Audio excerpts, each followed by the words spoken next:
Marie-Noël, une spiritualité pour l'épreuve.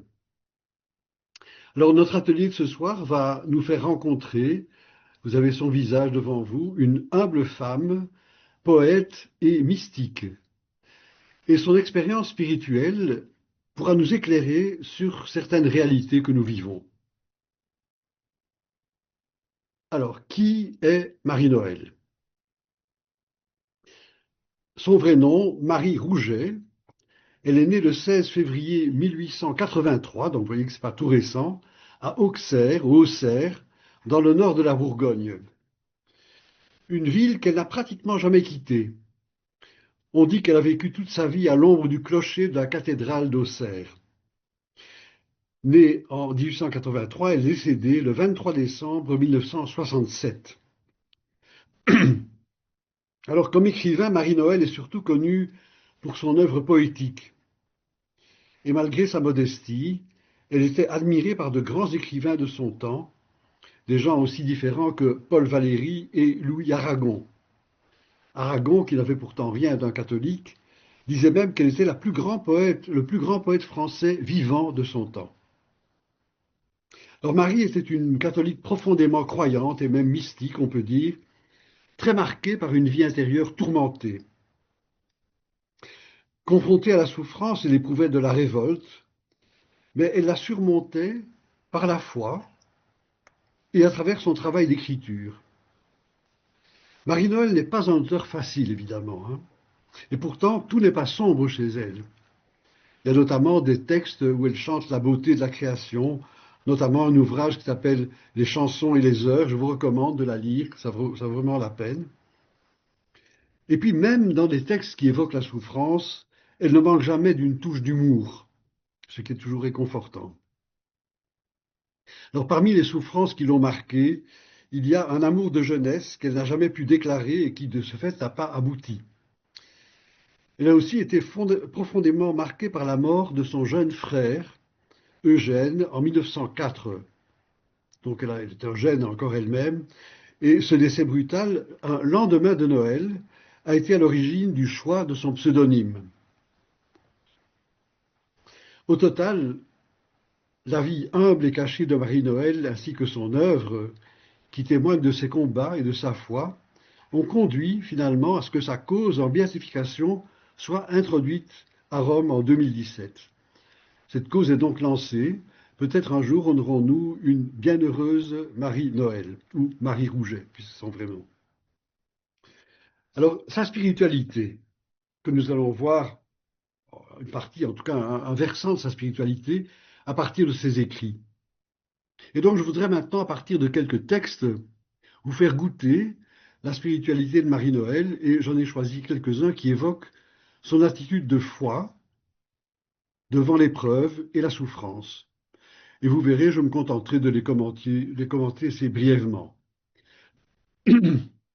Alors, tous les textes que nous allons parcourir sont tirés d'un cahier qu'elle a rédigé entre 1920 et 1940, donc une longue période, mais une période marquée chez elle par une longue et profonde crise d'angoisse religieuse.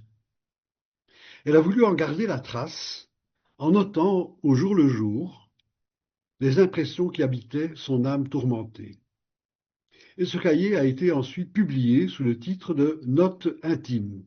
C'est un des livres les plus connus d'elle qui vaut vraiment la peine d'avoir dans sa bibliothèque. On le trouve facilement. Ces textes disent les peines et la solitude de celles qui se sentent privées de Dieu. Une épreuve d'autant plus douloureuse que, durant ses années de jeunesse, Marie-Noël avait goûté la tendresse du Seigneur.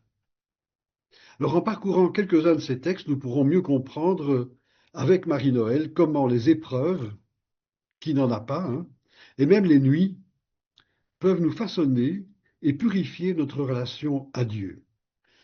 Je vais commencer par un premier texte qui est daté de février 1913, qui est intitulé L'enfer de 3 jours. L'enfer de 3 jours. Dans ce temps-là, je n'avais rien au monde que Dieu, moins par piété que par dénuement. une tendresse d'homme, une main de petit enfant, et j'aurais été toute tournée et occupée ailleurs. Mais je n'avais rien, et j'avais mis tout mon cœur et tout mon souci dans le ciel. Il n'est pas bon d'avoir trop souci de Dieu. Souvent, des doutes avaient plané comme des oiseaux. Ils passaient. Un soir, mon père parlait de la survie de l'âme. Quel mot entendu, quelle foudre heurtée parmi les pensées noires et dangereuses qui dorment, quel éclair, quel tremblement! Dieu s'écroula en moi comme un édifice de nuages. Dieu écroulé, toute lumière renversée, mort de tout. Dieu écroulé. 3 jours durant, 3 nuits, j'essayais de le reconstruire. Avec quoi? En vain, je rouvrais des livres qui me l'ont révélé. 3 jours durant, combat désespéré, vaine sueur pour ressusciter, pour sauver Dieu. Cri de l'âme, cri le jour et la nuit, cri derrière les paroles, cri dans l'église vide, cri dans la communion vaine, cri au pied de toutes les croix, devant ce mort inutile, ce mort aimé par-dessus tout. Le soir du 3e jour, l'âme damnée embrassait désespérément une dernière croix. Un mot calme tomba de la croix sur elle. Et moi, j'embrasse la tienne. Brusquement, les ténèbres reculèrent. La corde d'angoisse se rompit. Je chancelai. Délivrance, joie, louange. Je chantais, je dansais. Un souffle très doux m'effleura le front. Je baissai la tête et reçus la bénédiction. Puis, il se fit un grand calme, un long calme de 7 années. Quand Marie écrit ce texte, elle a 30 ans. Elle évoque les circonstances qui l'ont conduite à tourner son cœur tout entier vers Dieu, à mettre, comme elle dit, tout son souci dans le ciel. Et elle définit ces circonstances comme un dénuement. Elle n'a ni homme, ni enfant, ni personne à qui manifester de la tendresse. L'épreuve de foi qui la frappe est suscitée par quelque chose, somme toute, d'assez banal, une réflexion de son père sur la vie après la mort. Elle éprouve, comme elle le dit, un écroulement de Dieu en elle. Et le plus terrible, c'est que cette épreuve est totalement inattendue, même si auparavant des doutes l'avaient éprouvée, effleurée en tout cas. Elle évoque ces doutes en parlant des doutes qui planent comme des oiseaux. Et cette fois-ci, la voilà submergée par ce qu'elle appelle la mort de tout. Elle n'a plus Dieu, elle n'a plus rien. Chose extraordinaire, Marie se bat. Elle essaye de reconstruire. Elle veut même sauver Dieu. Sauver Dieu, ça fait penser, si vous la connaissez, à Etty Hillesum, cette jeune femme qui est morte dans les camps d'extermination, qui, dans des circonstances très pénibles, décide, elle l'écrit ça dans son journal, elle décide de prendre soin de Dieu en elle. Mais les efforts de Marie pour retrouver le Seigneur lui paraissent vains. Et cela jusqu'au moment où elle embrasse la croix. Embrasser la croix, évidemment, un geste symbolique très fort, très chargé de sens. Et aussitôt, l'épreuve s'éloigne d'elle, de manière aussi inattendue qu'elle était venue. Elle a entendu la voix du Christ, entendue entre guillemets, bien sûr, la voix du Christ lui dire qu'il était présent dans sa douleur. J'embrasse ta croix. Elle est délivrée, la joie lui revient, et un grand calme, dit-elle, se fait. Mais l'épreuve reviendra.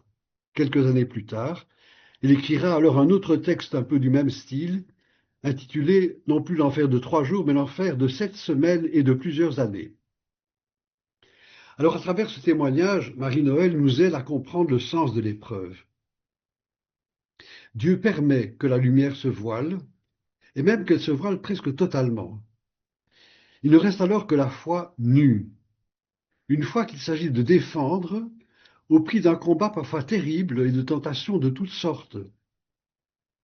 Alors, lorsque nous sommes dans l'épreuve, puissions-nous ne pas oublier la présence intime du Christ dans notre combat. Jésus, une fois pour toutes, a embrassé notre croix pour nous en délivrer. Et puis même, n'oublions pas, on peut le faire facilement, hein, ce geste concret très simple d'embrasser la croix, le crucifix, geste par lequel nous exprimons symboliquement notre confiance en lui. Alors, dans L'Enfer de 3 jours que nous venons de lire, Marie-Noël exprimait le désarroi absolu de l'âme devant Dieu, de l'âme qui voit Dieu s'écrouler en elle. Alors, on va voir maintenant d'autres passages de son livre et essayer de comprendre ce qu'elle ressent au milieu de son épreuve, en quoi elle est tentée, quel est le sujet de la tentation et comment elle réagit. Alors, il y a une tentation particulièrement redoutable, qui est une tentation très répandue parmi les chrétiens en particulier, celle que provoque l'affrontement au mystère du mal. Pourquoi le mal? Alors voici un petit texte très court, celui-ci, intitulé Le bacille de Koch. Alors je rappelle que le bacille de Koch, c'est un microbe, un micro-organisme qui est responsable de la tuberculose. Et elle choisit de traiter cette question sur le mode de l'ironie. Une ironie terrible, évidemment, qui cache mal la révolte et l'incompréhension, mais qui va se résoudre, une fois encore, dans la foi. Le bacille de Koch. Il faut bien que tout le monde vive, sagesse populaire. Toutes les créatures louent le Seigneur, David. Je songe au bacille de Koch et à ses congénères. Autant créatures de Dieu, autant merveilles de Dieu que l'homme et l'ange. Le bacille ronge le sein d'une jeune mère, la gorge d'un apôtre et dit « Dieu est bon ». Et parce qu'il a reçu de la Providence sa pâture, son vivre et la bénédiction de sa postérité, le bacille récite ses grâces, les mêmes grâces que nous récitons à la fin du repas, après avoir mangé la poule ou l'agneau. Alors vous avez vu en exergue au-dessus de ce petit texte finalement assez glaçant, hein, Marie-Noël cite un adage de la sagesse populaire, il faut bien que tout le monde vive, et elle y ajoute un verset de psaume, toutes les créatures louent le Seigneur, psaume 150, toutes les œuvres du Seigneur bénissez le Seigneur. Et elle pousse jusqu'au bout la logique exprimée par ces textes. Le bacille est une créature de Dieu, bien sûr, et il assure sa vie en donnant la mort. Et comme nous, quand nous prenons la nourriture qui nous tient en vie, le bacille loue le Seigneur, façon de parler bien sûr. Alors Marie n'en dit pas plus. C'est très provocant comme texte, évidemment. Et en écrivant ce texte, c'est un peu comme si elle se mettait à la place de Dieu lui-même. Elle ne peut pas accepter, pas se résoudre à voir la création blessée par le mal. Il faut que vienne un sauveur. Dans un troisième texte, que nous allons voir maintenant, Marie exprime le douloureux sentiment, cette fois-ci, de ne pas vraiment aimer Dieu. La première tentation, c'était la tentation du mal. Pourquoi le mal? Maintenant, un amour insuffisant, un amour absent. Elle se sent révoltée, chancelante dans son attachement au Seigneur, mais paradoxalement, ce manque d'amour, comme elle l'appelle, s'exprime finalement par une prière, une humble demande adressée à Dieu. La communion pauvre. La communion pauvre. Mon Dieu, je ne vous aime pas. Je ne le désire même pas. Je m'ennuie avec vous. Peut-être même que je ne crois pas en vous. Mais regardez-moi en passant. Abritez-vous un moment dans mon âme. Mettez-la en ordre d'un souffle, sans en avoir l'air, sans rien me dire. Si vous avez envie que je croie en vous, apportez-moi la foi. Si vous avez envie que je vous aime, apportez-moi l'amour. Moi, je n'en ai pas et je n'y peux rien. Je vous donne ce que j'ai, ma faiblesse, ma douleur, et cette tendresse qui me tourmente et que vous voyez bien, et ce désespoir, et cette honte affolée. Mon mal, rien que mon mal, c'est tout. Et mon espérance. Marie fait donc l'aveu d'un manque d'amour. Mais cet aveu réveille la foi et l'espérance. Et cet aveu est le point de départ d'une demande que Marie formule avec une audace, une espèce d'audace enfantine. Seigneur, si tu veux que je t'aime, apporte-moi l'amour. Elle est convaincue qu'elle ne peut pas compter sur ses propres forces. Elle a besoin de la grâce.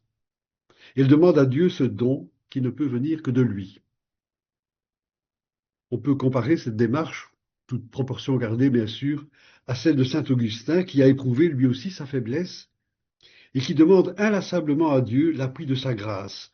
Donne ce que tu commandes et commande ce que tu veux. Pour nous, demandons au Seigneur que nos révoltes, nos impuissances, nos manques de toutes sortes, fassent surgir un cri vers lui, un cri de confiance, un cri de foi, un cri d'espérance. Alors nous avons vu comment, une fois confrontée au terrible mystère du mal, Marie-Noël se trouve révoltée, ébranlée, dans l'amour même qu'elle pensait vouer à Dieu. Nous avons vu comment elle implore le Seigneur de lui donner sa grâce. Si vous avez envie que je croie en vous, apportez-moi la foi. Si vous avez envie que je vous aime, apportez-moi l'amour. Eh bien, cette foi et cet amour, même obscurcis, ne la quitteront jamais. Pendant toute sa vie, elle devra apprendre à affronter la tentation et le découragement. Elle devra aussi apprendre à affronter une tentation plus subtile, celle de la banalité du quotidien. Elle devra y répondre par la patience et l'humilité. Nous allons voir maintenant à ce sujet un texte dont l'humour n'est pas absent, je vous l'ai dit, hein, c'est souvent le cas chez elle, même dans des pages très sombres. Un texte qui nous fait partager son sentiment devant l'apparente banalité de la vie. Cette femme si farouche, qui aurait rêvé d'une vie libre et cachée, se voit résignée à une existence bien cadrée, prisonnière de ses petites obligations familiales. Et elle l'exprime dans les notes intimes par une magnifique petite parabole du monde végétal et animal. Si j'étais plante. Si j'étais plante, je ne voudrais pas être de ces plantes utiles qui ont trop à faire à l'homme. Ni avoine, ni blé, ni orge, parqués sans pouvoir en sortir dans un champ en règle. Et on ne laisse même pas au blé leur bleuet pour se distraire. Ni surtout ces légumes soumis et rangés, ces carottes alignées, ces haricots qu'on dirige à la baguette, ces salades qu'on force à pâlir en leur serrant le cœur quand il fait si beau alentour et qu'elles voudraient bien être grandes ouvertes. J'accepterais encore d'être herbe à tisane, serpolet ou mauve ou sauge, pourvu que ce fût dans un de ces hauts battus des vents où ne vont les cueillir que les bergers.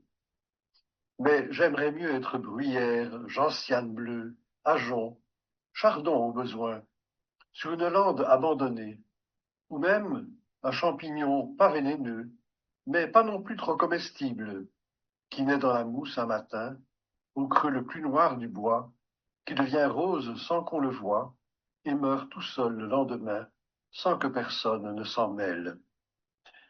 Et si j'étais animal, je ne voudrais pas être bête de maison ou de ferme, pas même la chèvre qu'on attache au piquet et qu'on rentre dans une étable pour la trêve, ni une de ces poules dans la basse-cour, toutes mêlées au marché de l'homme et qui peuvent se dire l'une à l'autre quand elles ont pondu un œuf, c'est 15 sous que j'ai fait là, et je vaux 10 francs la livre. Non, non, j'aimerais mieux être lièvre, ou renard, ou biche, ou rossignol, qui ne rencontre l'homme jamais que le jour où il les tue. Et j'aurais été toute ma vie animal des plus domestiques, bête de somme, chien attaché, serin en cage, ou légumes à faire la soupe. C'était la volonté de Dieu. Alors on le voit, Marie n'hésite pas à reconnaître la volonté de Dieu dans cette destinée banale et si peu conforme à ses rêves. Des rêves, nous en avons tous. Et nous sommes nous aussi, je crois, invités à entrer humblement dans le réel, à laisser nos rêves impossibles et à prendre le chemin de la sagesse de Dieu. Et d'ailleurs, le rêve n'est pas perdu. Comme chez Marie-Noël, le rêve est transformé en œuvre d'art. Ces écrits qui sont quand même magnifiques. Et si nous ne sommes pas artistes, chacun de nous peut de toute façon trouver un chemin pour transformer ses rêves en action ou en création mise au service des autres. Faisons un pas encore avec elle. Avec ce que la vie peut avoir de monotone, il arrive qu'on ait l'impression que Dieu est absent. Et quand c'est le cas, Marie apprend à reconnaître la discrète présence de Dieu. Il faut pour cela patience, obéissance, écoute de la parole. Voici comment elle décrit cette expérience. Dieu dans la maison. Je ne suis pas grand dévote. Or, la messe du matin, je prie peu. Mais Dieu est dans ma maison. Je vais, je viens, je ne lui parle guère. Je ne pense même pas à lui. Mais il n'est pas loin. Je n'aurais qu'à détourner la tête de ma besogne, qu'à le chercher un moment pour l'entrevoir dans quelque ombre mêlée à mes pauvres murs. Les gens qui vivent en famille dans le même logis n'ont pas de longs entretiens. C'est avec les visiteurs qu'on suspend son ouvrage et qu'on s'assoit pour parler. Le père et les enfants, le maître et les serviteurs, quel discours se tiendrait-il? Entre le repas du matin et celui du soir, chacun va de son côté, l'un dans la cour, l'autre au champ, l'autre à la cuisine, l'autre en ville. Parfois, au passage, un mot, un ordre, un encouragement, il suffit. Et si quelque danger survient, le maître est là. On l'appelle. Si une difficulté se présente, on le consulte. Sur la marche du travail, il dit son mot. Il est là. Toute la maison se repose sur lui. Mais il s'absente. Quel père de famille ne quitte jamais son domaine? Pendant qu'il est dehors, toute la maisonnée vit d'obéissance aux ordres qu'il a laissés. Et si l'absence se prolonge, si l'angoisse se glisse au logis, quand le soir tombe, par les portes mal fermées, si le maître, si tard, ne revient pas, si peut-être il a abandonné pour la nuit ces gens inquiets, si peut-être même il n'est plus, alors les jours passent, les mois passent, et ces pauvres êtres de la maison vide continuent à vivre de leur maître, selon sa coutume et sous sa loi. Je vis de votre parole, même quand je vous ai perdu. Marie sait parfaitement que Dieu est présent dans sa vie, et si elle a le sentiment de l'avoir perdu, elle sait cependant qu'il n'est pas loin, comme elle le dit, et elle vit de sa parole. Elle est dans l'attitude du bon serviteur de l'Évangile qui, au milieu de la nuit, attend son maître en tenue de service. Retenons cet enseignement de Marie-Noël, et lorsque nous éprouvons le sentiment de l'absence de Dieu, disons-nous dans la foi, avec elle, Dieu est dans ma maison. Donc Marie-Noël a été ébranlée par le mystère du mal, mais la foi et l'amour ne l'ont jamais quittée, je vous l'ai dit. Toute sa vie, elle a appris à affronter la tentation, le découragement, la banalité du quotidien, et à y répondre par la patience et l'humilité. Voyons maintenant quelques-uns des fruits que l'épreuve et la tentation ont fait mûrir dans son cœur. Tout d'abord, la patience. Patience. Certains disent qu'au paradis, Dieu nomme chaque élu du nom de sa vertu essentielle. Vous ne pourrez pas m'appeler espérance. Je n'ai attendu aucune joie sur la terre ni au ciel. Ni foi, je n'ai pas été sûr. Ni charité, je n'ai aimé Dieu et mon prochain qu'avec parcimonie. Ni générosité, j'ai compté, pesé, mesuré tout. Ni zèle, je n'ai pas cherché à conquérir. Ni pauvreté, je me complais en mon bien-être. Ni humilité, je me complais en mes pensées. Ni sincérité, je ne suis pas vrai. Ni science, je n'ai pas de mémoire. Ni piété, je n'ai pas d'ardeur. Vous serez obligé de m'appeler d'un pauvre nom d'âne. Vous m'appellerez patience. Alors, vous voyez que Marie s'adresse toujours au Seigneur, hein, quand elle le vous voit, bien sûr. Hein. À travers la longue expérience du désert et de la sécheresse de l'âme, Marie-Noël a par-dessus tout appris la patience. Et la patience comporte presque nécessairement une dimension d'espérance. C'est une vertu essentielle, qu'on a même parfois considérée comme une vertu théologale. Dieu d'ailleurs est avec nous infiniment patient. Hein. Alors elle force sans doute un peu le trait. Hein. Elle ne s'attribue cette vertu de patience que, on pourrait dire, par défaut. Hein. Je n'ai pas la charité, je n'ai pas la générosité, je n'ai pas le zèle, ni la pauvreté, je n'ai que la patience. Mais ce qui peut apparaître comme de la résignation laisse cependant percevoir l'amour. Un amour qui accepte de supporter et, en définitive, une vraie humilité. Et dans le texte qui suit, vous allez voir que Marie ose dire du bien d'elle-même à propos de ses écrits, mais elle ne se prend pas au sérieux. C'est là, je crois, l'humilité véritable, reconnaître que je fais de bien, mais aussi reconnaître que c'est à Dieu que je le dois. Coquetterie de plumes. Les amis m'ayant fait leur compliment de mes lettres, j'étais devenue coquette de ma plume. Je me nuirais dans mes phrases, tant que je me le suis reproché comme une grande vanité et que parfois je n'ai plus osé bien écrire. Il m'est arrivé de raturer tel mot pour retrancher une parure, pour m'ôter l'orgueil. Mais maintenant, quand je trouve ma phrase bien jolie, après avoir raturé, gratté et tant griffonné que souvent il faut recommencer tout par propreté élémentaire, je me laisse aller tout bonnement à être contente, comme un petit chat qui vient de faire sa toilette. Je ris, je me moque un peu de moi devant le bon Dieu qui me regarde. N'est-ce pas que c'est magnifique? Et j'envoie la lettre sans remords. De même, autrefois, je craignais de me réjouir quand j'avais achevé un poème et que je le croyais beau.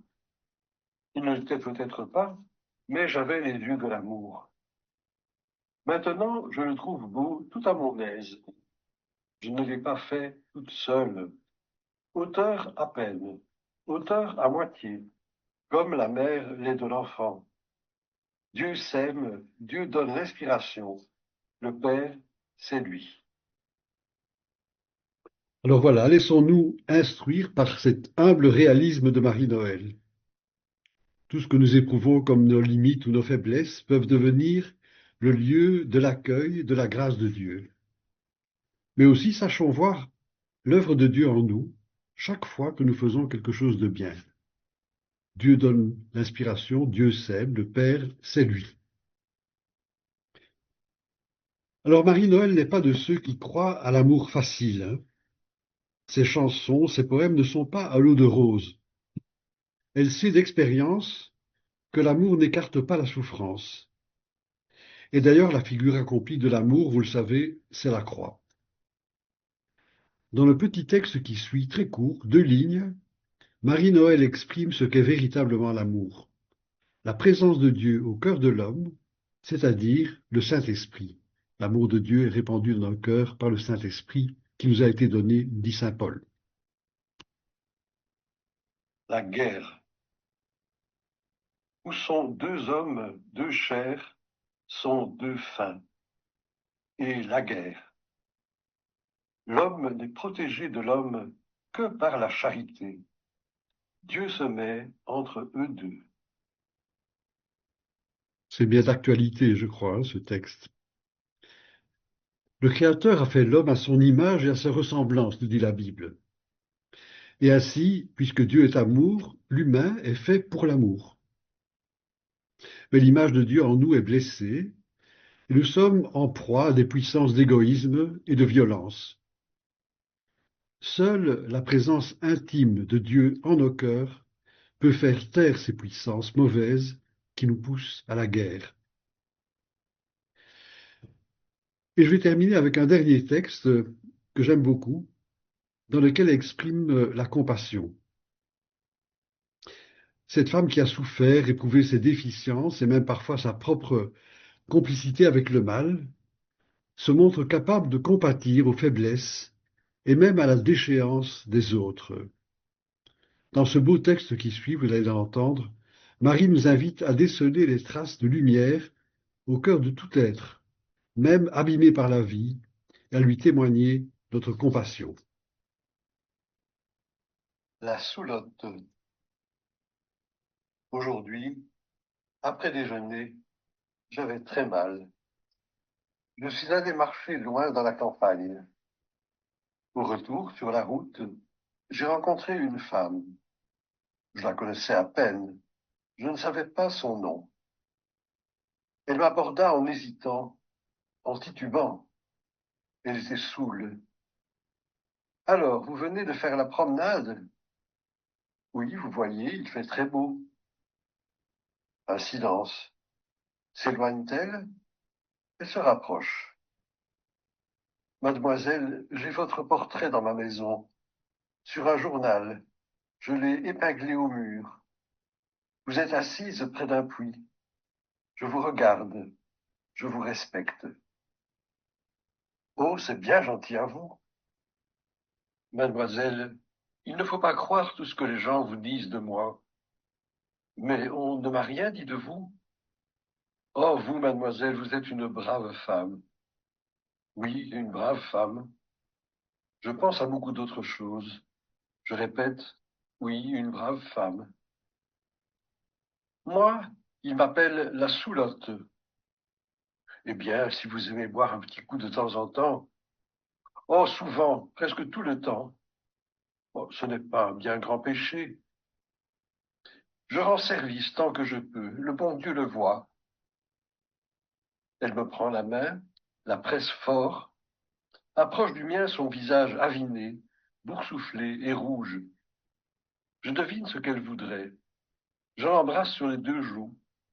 Elle pleure, je pleure aussi. Elle m'a fait beaucoup de bien, la pauvre Soulotte. J'avais grand besoin d'elle à ce moment-là. Alors, toute proportion gardée, il me semble que Marie éprouve ici une compassion comparable à celle dont Jésus a fait preuve envers les pécheurs. Par exemple, lorsqu'il pardonne à la femme adultère dans l'évangile de Jean. Non seulement elle a réconforté la pauvre femme, mais elle a éprouvé elle-même du réconfort. Elle m'a fait beaucoup de bien, la pauvre Soulotte. Comme quoi, faire du bien fait du bien. Voilà, j'ai déjà fini mon parcours. Un petit parcours avec Marie-Noël qui nous fait voir comment les épreuves, la souffrance, les tentations peuvent fortifier notre foi. Et les épreuves surmontées dans la foi peuvent même nous rendre meilleurs et nous sanctifier. Alors nous ne pourrons pas encore prier la bienheureuse Marie-Noël, mais pouvons déjà certainement prendre exemple sur elle, que le Seigneur nous en donne la grâce. Et je termine en disant que je trouve à partir de ce parcours que dans une littérature qui est dite profane, on peut trouver vraiment bien des ressources spirituelles.